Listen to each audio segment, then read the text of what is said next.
Welcome to the 110th edition of Make Pro Wrestling Majestic again. I am still your Majestic champion, Tigerhite. There wasn't even a pay-per-view this week. Right, but I am. So that is Peanut Gallery. Yes. So, we have a topic. We're going to be going right into it. But first, I need to get on my soapbox because the shows were very meh this week. And I'm going to assume it's because of Independence Day and pretty much everybody is... taking the week off. Right, exactly. Raw. So Raw went down slightly. It was at 1.828 million instead of 1.973. And it was a 0.49 demo instead of a 0.61. So a big drop in the demo, but like the viewers in general are... very consistent. Because no one's sitting there watching Raw on a Monday. Right. On Independence Day weekend. Right. Exactly. So, before we get into it, I got to make something clear. The numbers that Nielsen ratings give out, they may not be as important as they were in the past, and people watch the shows differently.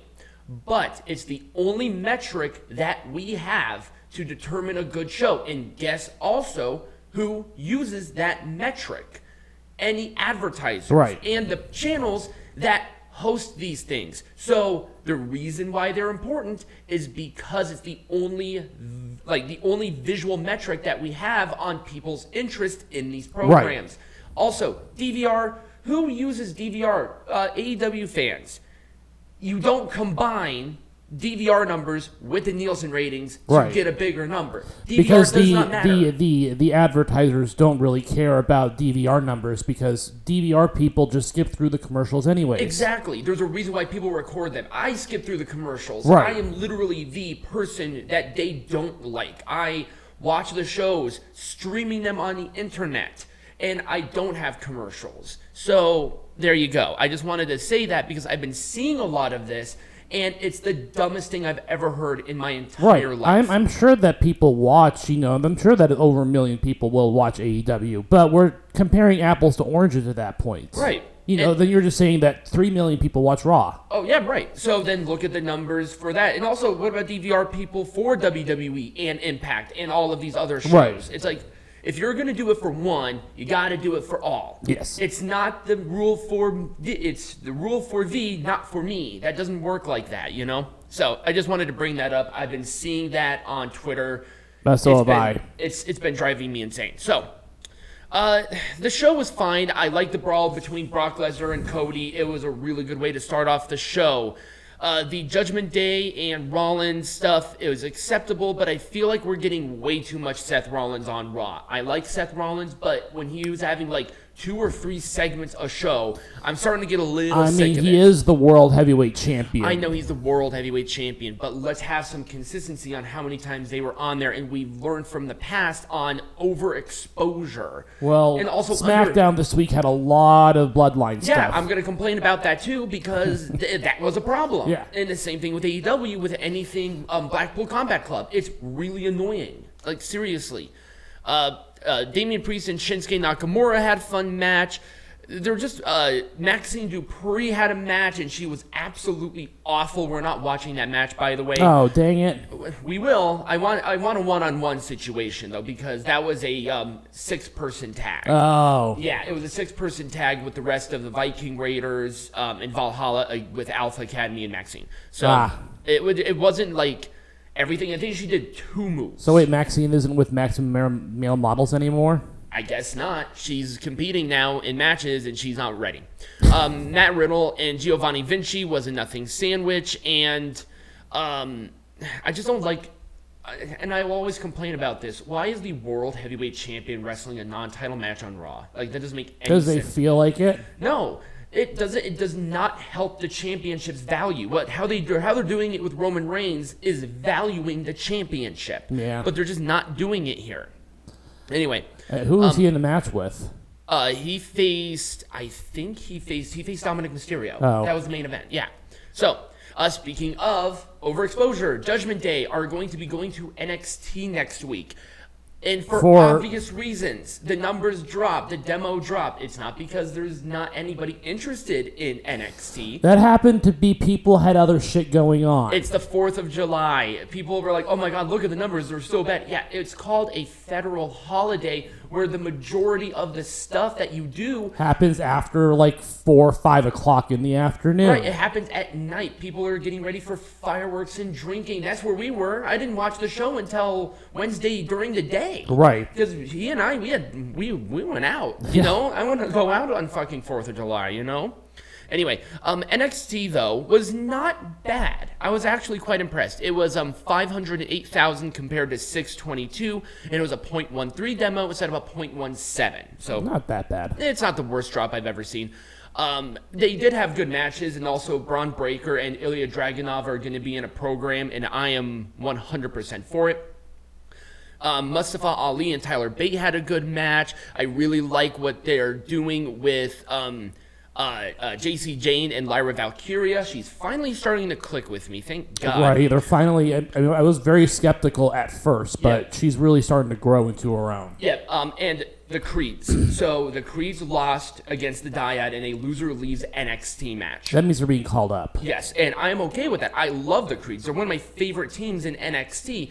But where would they fit best? And that's kind of the crux of the issue. The tag team championship scene is, I don't know what's going on. I'm not sure if they know what's going on yet with them. I mean, I can see them bringing back the World Tag Team Champions and having the Tag Team Champions combined. Right. And I wonder if they're just waiting for belts to be made at this point. I think so, yeah. I mean, Kevin Owens and Sami Zayn were very much a non-factor on any of the show, so it didn't really matter. Right. Oh, that was the other thing. Ronda Rousey and Shayna Baszler had a really good back and forth, like a promo. Oh, and the reason that they're doing this, so they're expediting this because Ronda Rousey she has an out in her contract, and she is probably going to be leaving the company to go back to UFC. Yes. I don't know how many fights she's really going to have, or if she's going to be fighting at all, because she's I think it's good PR for the merged company. Well, they have to because Amanda Nunes left, and she was pretty much the woman. I wonder if Dana White slid a big money contract her way. I'm sure.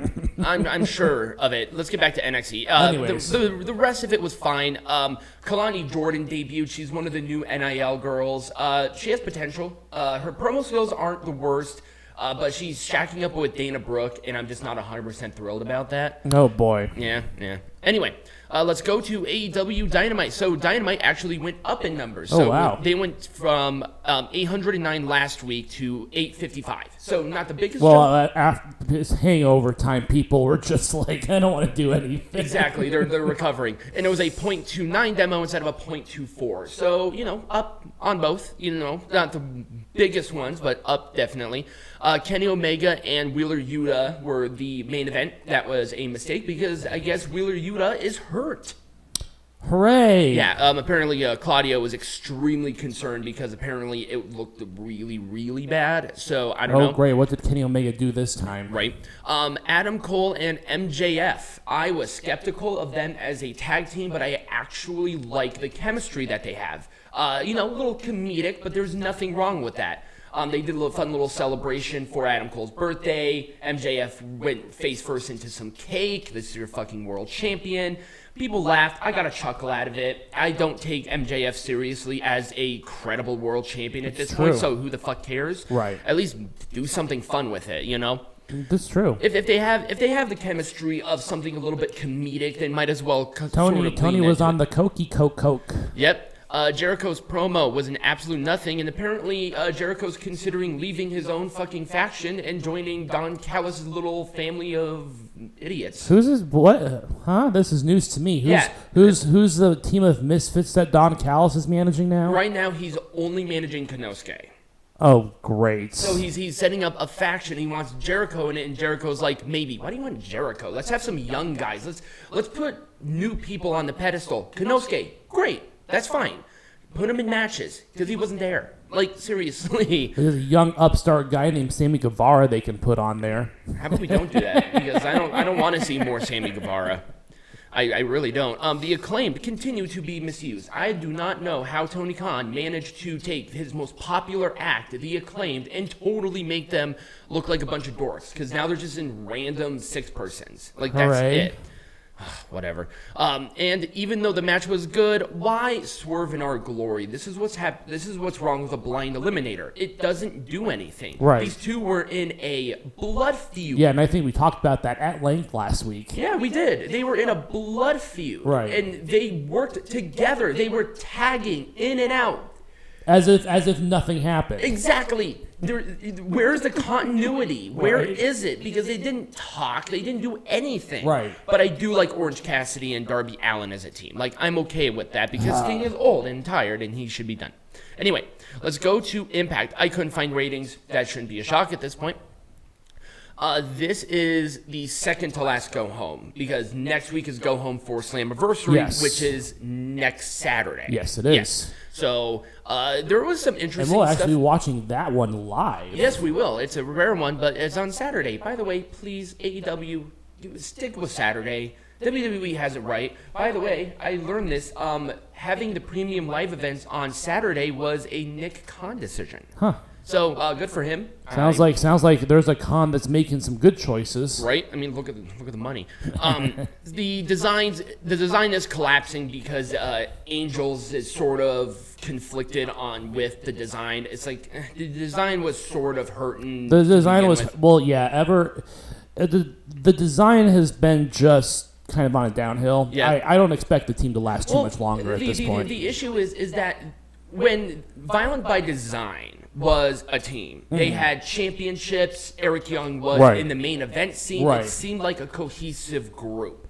The design does not have this. No, they're more of the mid-card. This is why Sami Callihan should have stayed with the design because then you have credibility with a former world champion on there. Or put Diener in the position for him to go for the world champion.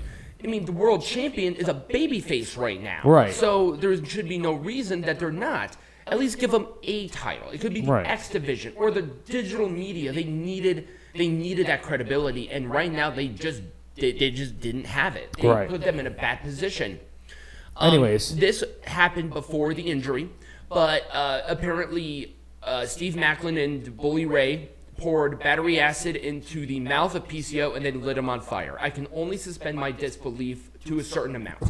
PCO is old. He is not a Frankenstein. It's like he would be dead. That's death. That's died. He died it, okay? So Leo Rush pinned Chris Sabin in the tag main event. The main event was good. I think this is actually a good way to promote it. And Leo Rush pinned him clean. And I thought, hey, he's a new guy. Well, then there we go. He's going for the X Division champion. Mm-hmm. And I think that's a great way to promote the match and put Leo Rush as like, hey, this guy is a serious contender. Right. So, and everything else was just fine. There wasn't really anything there that I was like super uber jazzed about, but it's Impact Wrestling. Yep, exactly. Well, sometimes they knock it out of the park, and sometimes like it's a nothing sandwich. Right. Like, there was no Trinity or Deonna Purrazzo on the show in any way, shape, or form. They had a match with Gazelle Shaw and Courtney Rush, but it was just there. Yeah. Let's talk about SmackDown. I did not see any projected numbers for SmackDown. We will learn that on Monday. But last week it was 2.510 million, and it was a 0.69. So nice. If they go a little bit above that, if they go above that, then it's fine, but it is what it is. SmackDown was sort of weird. You literally said it during this video that there was too much bloodline. Mm-hmm. I think there were like 3 whole segments of Bloodline. Yeah, it was a lot of Bloodline. And it was like a fourth of the show was just Bloodline stuff. I like the Bloodline stuff. Like, don't get me wrong. It is good stuff. But you could have separated these 2 segments between this week and next week. Right. So there was no reason of doing it on the same show. There was a no-nonsense women's like division promo and attack where Io Sky almost cashed in, but there was no match. We need to showcase a little bit. How about somebody new? Speaking of new, Grayson Waller and Edge. So they had a match. It was good. Grayson Waller apparently had a leg injury. That's why he was not competing all this time. And I think it was a really good showcase on what Grayson can do. They're going to build the company around this guy. Oh, yeah. And I think Edge sort of saying you swam, throws the mic on him, that was a great, rub. Because Edge... What? No, I'm agreeing with you. Edge is a Hall of Famer. Right. You know, he's the draw. We've seen that. And Edge putting over Waller like that first match on SmackDown is a thumbs up. So... And everything else was just kind of there. There was a United States Champion match for no reason, but whatever. Theory retained. There we go. Let's talk about Collision. Now, we're going to be going in depth on Collision in our next segment. Yes. But I couldn't find numbers, but I will at least give you what the numbers were from last week. It was 452K and 0.13 E. Not good, because there's not competition with it. This is what happens when you have a show on Saturday that's not a premium live event or a pay-per-view. Leave those exclusive. Right. I did like this show, though. I will be honest with you. Yeah. I liked more than I hated. I particularly wanted to bring attention to the tag team match because Yes. that was an excellent tag team match. It was a very good tag team match. I watched it. But again, you can't go wrong with an FTR tag team match. Right. But it was an eliminator, so I was incorrect. I thought this was a tag team champion match, but it was only an eliminator. They added a stipulation with eliminators, and I hope they continue to do this if they decide to do this ridiculous eliminator concept. That if you lose to the champion, you cannot go for that particular champion as long as that champion holds the belt. Which I think is an interesting stipulation. Either you surpass rankings and get that title opportunity, or you can't go for the title at all. Right. I think that's an interesting concept. And if they're going to be doing eliminators like this, leave that stipulation in there. Right. I think it's a good one. So, Julia Hart, she is on a winning streak. I think this is her 23rd consecutive win on AEW or Ring of Honor. So, when is she getting her title match? Exactly. Why isn't she going for the title? I know Toni Storm is the world champion, but you have Chris Statlander just putting the title on the line. How about we have Julia Hart and Chris Statlander fight for the TBS champion in a feud, in a proper feud, instead of, one-off, have Julia go for that belt. Yeah, I think it would be a perfect spot for her, too, because she's younger. Yeah. She has a huge-ass career ahead of her, you know? I also really like her presence, and House of Black need to start being in matches again. Right. They are the trios champions still. I thought that was going to be a big deal. Right. Apparently not. Nope. Ha. God, it was stupid. Scorpio Sky returning is good. Give AEW, please, for the love of God, give us time to get reintroduced to Scorpio. He's been gone for a while. I think like over a year. Yeah.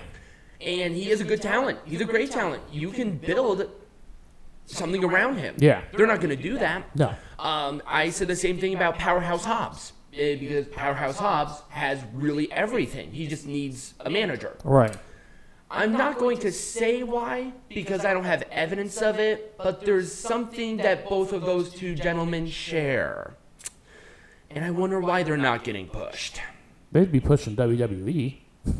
I'm not sure if you got... Yeah, I know. I understand. Yes. If you do not get that implication, they're both black. Right. Well, I'm not saying that's the reason why they're not getting pushed, but you have two really great stars here if you build them up right. that's what happens when you overblow your roster. Yeah, exactly. You have great talents. Anyways. Good talents. Anyway, What else was going on? I see that there was a big main event. Yep, Punk and Samoa Joe. It did not exceed expectations. It was a good match. But that tag team match just did so much. Mm-hmm. And the people were losing their minds. Great crowd, by the way. I will give them that. It was a really good crowd despite only 1,900 people in a 6,000-seat capacity stadium. Or arena, rather. Might as well go to skating rinks. Yep. But this was a good main event. They are keeping Samoa Joe strong because CM Punk beat him with a roll-up. Yep. And it's like, perfect. I think that's really, really smart. Mm-hmm. And I think what I love about Collision is that it does feel different. Mm-hmm. This is what Rampage should have been. Right. But they didn't do that. Also, CM Punk, he wanted to be in Blood and Guts. Neither team wants to work with him. CM Punk, stick with Collision. You are not welcomed in Dynamite anymore. You cannot work with these people anymore. You kind of screwed that up. You have no one to blame but you. Even though he showed up on Dynamite that one time. Yes. But I don't think the Elite were there that night. No. No, they were, but they were actually kept separate, like literally on opposite sides of the building. And as soon as Punk ran down and did his thing, he pretty much left immediately. The only reason of that, I think they were still in Chicago. So they wanted to get that rub because obviously CM Punk is paramount to a god there. Yes, so, he is. There you go. Anyway, that's really about the highlights that I had here for my soapbox. Like I said, mixed bag for wrestling. So when we come back, Peanut Gallery, what are we talking about? We're going to talk about the downfall of Collision. All right. 3 weeks in.